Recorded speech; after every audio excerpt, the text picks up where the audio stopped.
I made a video yesterday about the Senate seat in Michigan that might flip red.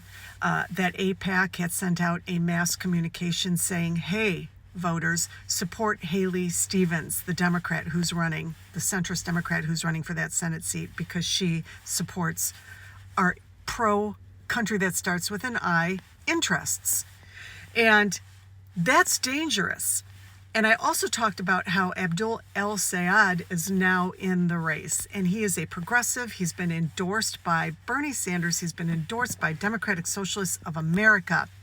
And the reason that Bernie is endorsing him and we need to elevate him is because Bernie knows the electorate in Michigan. He knows the political landscape. He knows that there was a substantial number of primarily Gen Z voters who stayed home at the presidential elections or didn't even vote for president in the presidential elections because they felt that Kamala Harris did not do enough to call out the country that starts with an I. And their concerns are valid. Do I think their strategy was the right one? No, I don't.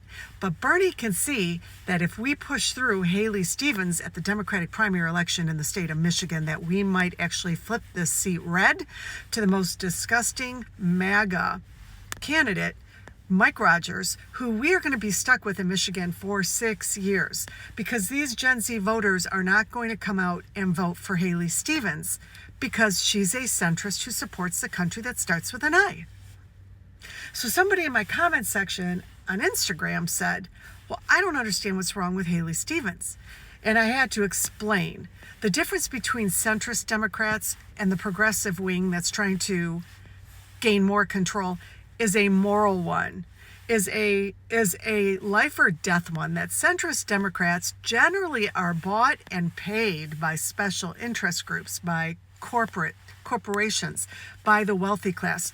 Their seats are purchased and they serve those masters over us. What we get are catchphrases and slogans that trigger our emotions and make us feel like they're on our side, and we are lazy and tend to vote based on our feelings and based on, well, they got a D next to their name, and based on familiarity. I know them. I've seen them.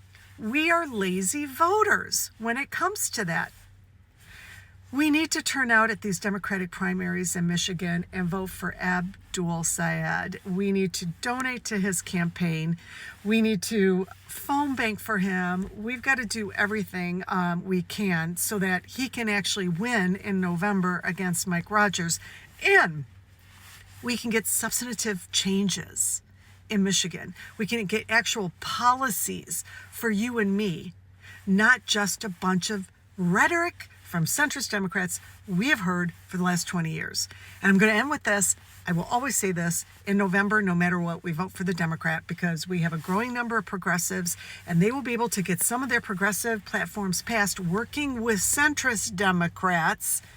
They will not be able to get anywhere if we have a whole bunch of MAGA Republican fascists that are in the majority. So always vote Democrat at general elections. There you go.